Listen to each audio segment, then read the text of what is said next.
Hey everyone, Scott here to discuss Coming to Number 2, America, starring Eddie Murphy, Arsenio Hall, Shari Headley, Jermaine Fowler, Leslie Jones, Tracy Morgan, Kiki Lane, Wesley Snipes, and James Earl Jones, and directed by Craig Brewer. Now, I have seen this director's one of his movies, Hustle and Flow. Remember that movie with Terrence Howard or whatever, where he's like a rapper? I never confessionally saw Dolomite is my name or whatever that thing was, but I think I'm interested after this movie. But no matter what I think of it, but the trailers I felt like give, especially the Super Bowl trailer, gave away a lot. And should we get into this review? I think we should. Let's get into it. We're back in Africa after the events of 30 years ago. It was 33 years after this movie, the original film, excuse me. And King Akeem, returned by Eddie Murphy, and Queen Lisa, returned by Shari Headley, have three daughters. And let me see if I can say the names right. Tinashe, Ama, and Mika, played by Kiki Lane, excuse me, as they have a McDonald's restaurant in their town and do almost the same material as the beginning of the first film, and I'm not laughing as much as I am last time.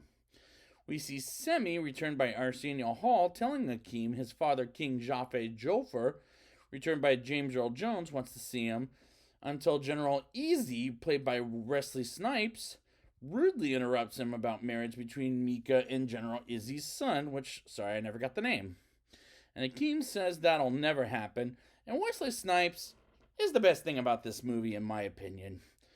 And as far as the other characters are concerned, that's kind of one of the reasons why I want to watch Dolomite Is My Name, because it's Eddie Murphy and Wesley Snipes working together for the first time. I'm curious. I don't like them this time around, including James Earl Jones, and I'm a fan of James Earl Jones, and he looks miserable here, as he tells Akeem he has a bastard son from the time when they were looking for the perfect woman in Queens, in New York. He meets Mary Johnson, played by Leslie Jones, at this at the time and has sexual intercourse and made a baby without Akeem ever knowing about it. And he's the next opportunity to keep the kingdom going, which doesn't make sense. How did that come to happen in the first film? It just bugged the crap out of me. King Jaffe has a funeral narrated by Morgan Freeman, which is typical of his career after March of the Penguins anymore. And during the funeral, King Jaffe actually dies, and for what little he did in this movie, James Earl Jones looked absolutely miserable here, unlike last time. And this character dying looked absolutely fake. Akeem and Semi go back to Queens, New York, and find his son Lavelle Johnson, played by Jermaine Fowler, who looks totally unfit to be a king, as he at a job interview with his uncle Reem, played by Tracy Morgan. Not him being the interviewer, but a different guy from Saturday Night Live being on an interviewer present. And Uncle Reem is just annoying, and I'm not a fan of Tracy Morgan, as he bugs the daylights out of me in real life, as this movie does, as well as this movie.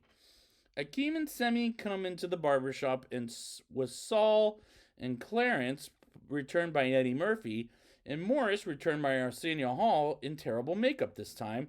And I hate these characters at this time. They're just very annoying. Akeem introduces himself to Lavelle in New York clothes as his firstborn child, while he comes home with Akeem and Semi, and Mary recognizes Akeem as he celebrates Lavelle's birthday. And Lavelle brings Mary back to Africa, and Leslie Jones is annoying here as she was in the 2016 Ghostbusters, which I'll review later this year, depending on if the new movie comes out in November. Akeem brings Lavelle to the kingdom and tells Lisa and the girls Lavelle and Mary introduces them to the Johnsons, and they have dinner together, which could have been cut out of this movie, as this movie is a little too long, at an hour and 48 minutes. Lavelle meets the assistant and his lover, let me see if I'm saying this name right, Marambe, as she does her hair in a funky style, and I'm going to preview my thoughts. I didn't laugh at this movie once. But there were a few clever moments, but I didn't laugh one little bit as they get to the king and queen. General Easy comes to meet Lavelle and force marriage to Lavelle and Bopoto, which feels very forced as it is their tradition, and the song they sing as their introduction to each other is just so bad. Lavelle has to take a princely test, for example, walking like a prince and learning history of their homeland of Africa. While we get a James Brown joke, and Eddie Murphy has joked about James Brown before in his life and his voice before, and it's better than in his stand-up comedy than in this movie. Lavelle and Mirambe talk and get to know each other about their chemistry sort of works, I guess, but it doesn't change my opinion of this movie. Lavelle brings Uncle Reem come to Africa, and the cat stay in the castle, as Reem is picking on Semi, while Lavelle is learning the history very well. An elephant Akeem knows since it was a boy, walks by Akeem and Lavelle and have a walk and talk, and next thing you know, Mika talks with Lavelle about how she doesn't like him, and they do some activities together after trash talking each other. And we were established earlier and often that they don't like each other since their first scene, and I wanted this movie to move along at this point. Lavelle approaches a man eating lion, and it begins to chase him as he gets to a secure place where he wants to get eaten, but he smells cat food on the piece of wood, and Lavelle cuts a piece of hair off the lion. And the last lesson is to make Lavelle get in an inch of his wiener, I'll say, cut off as a joke, but misses, thank God, and he's as he's crowned prince. He ends up fainting, which was clever. I thought it was funny in a good point of kind of way when Lavelle and Mirambe talk about sequels to old movies that nobody wanted, like Terminator or Indiana Jones, or this movie is the best example of that category. And I guess that was the only moment I liked in the film, as they talk about the barbershop series, which I think I'll do one day. They get to a party scene when Lavelle realizes he doesn't want to marry Bopoto. He wants to marry Mirambe, as she has a mind of her own, unlike Bopoto, as Lavelle and Mirambe had a connection in those early scenes, and I guess I like that moment in the film. Lavelle overhears Akeem and General Izzy saying that they'll get Lavelle and Bopoto together as a married couple, and takes himself with Mirambe, Mary, and Reem back to America in the private jet. And Akeem and Lisa have an argument and bring up how Mika wants to be queen and kicks him out of his own bedroom. And by that I mean Lisa kicks Akeem out of his own bedroom. And now I'm hating this movie as a movie. Akeem mops in the McDowell's restaurant like he did back in the day, and we get an image of the McFlurby, and I think McDonald's is going to sue the two movies for copying the McDonald's logo. In the same menu, Akeem goes back to Queens, New York, to get his son back to do however he wants to rule the kingdom, as he runs to Church of Holy Jubilation, which is a crack kind of Jesus church, I'll say.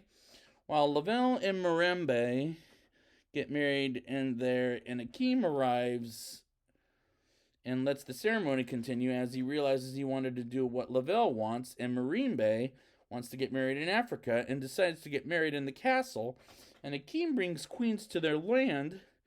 Meanwhile, General Easy attacks the kingdom, and the Mika and the two other sisters with Semi fight the guards and get General Easy down to the ground. Akeem surprises Lisa which is kind of clever, I guess.